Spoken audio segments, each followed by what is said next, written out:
पिता की friend request emotional कहानी।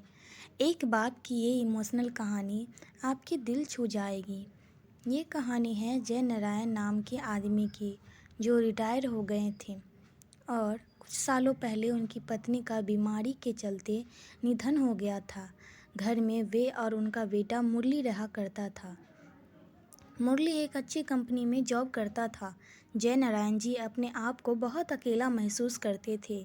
उनकी ये अकेलेपन की फीलिंग यूं ही नहीं थी। वो दिन भर अकेले रहते थे और जब शाम को बेटा घर से वापस लौटता तब लैपटॉप और मोबाइल में लगा रहता। जय नारायण जी उससे बात करने के लिए, अपना मन हल्का करने के लिए तरस जाते। ऐसा काफ़ी लंबे समय तक चलता रहा। जय नारायण जी ने सोचा कि अब उन्हें कुछ करना पड़ेगा। उनके पास एक सिंपल कीपैड वाला फ़ोन था, इसीलिए उन्होंने अब एक नया एंड्रॉयड फ़ोन ले लिया।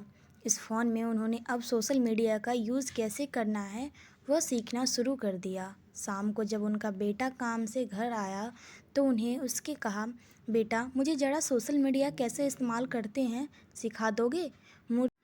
मुरली उस रोज़ थोड़ा चिढ़ा हुआ नज़र आ रहा था। उसने अपने बाप को कहा कि मैं यहाँ इतना थक हार कर काम से लौटा हूँ और आपको कुछ नया सीखना है? मेरे बारे में नहीं सोचता कि थोड़ा आराम करने दो?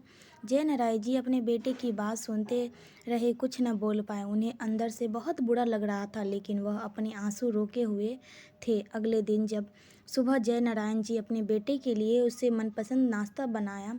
नाश्ता करते हुए बेटा का मूड अच्छा लग रहा था, इसीलिए जय नारायण जी ने फिर से उससे कहा, बेटा मैंने सोशल मीडिया पर अकाउंट तो पड़ोसी के लड़के से बनवा लिया है, अब तुम मुझे बता दे कि इस पर पोस्ट कैसे डालते हैं।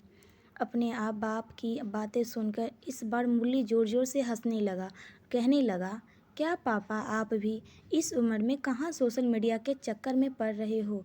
आप धार्मिक किताब पढ़ो, भगवान का नाम लो।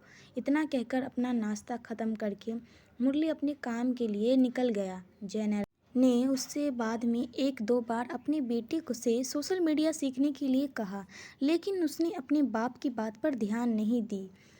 एक दिन रात को मुरली पानी पीने के लिए उठा तो उसने देखा कि उसके पापा कमरे की लाइट चालू है। उसे थोड़ा चिंता हुई, इसीलिए उसने खिड़की से झांक कर देखा तो उसके पापा मोबाइल पर सोशल मीडिया पर कुछ पोस्ट कर रहे थे।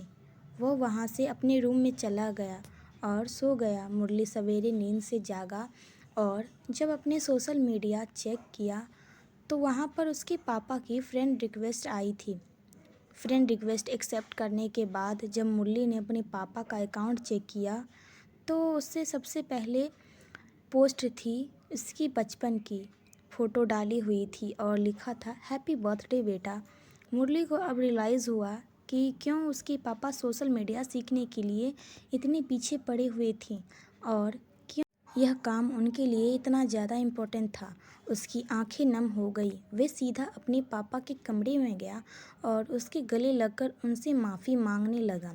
दोस्तों, हम उन चीज़ों को ज़्यादा महत्व देते हैं जो कीमती हैं, लेकिन अमूल्य चीज़ों को अनदेखा कर देते हैं। माँ बाप और बाकी रिश्ते, इनको कोई भी कितनी भी कीमत देकर कभी खरीद नहीं सकता, इसीलिए इनकी वैल्यू करना शुरू कर दो। ये कहानी से आपको अगर कोई नई सीख मिली हो, अगर ये कहानी आपको पसंद आती हो तो हमारे चैनल को लाइक शेयर सब्सक्राइब ज़रूर कर लेना और हमें कमेंट करके बताना कि ये कहानी आपको कैसी लगी।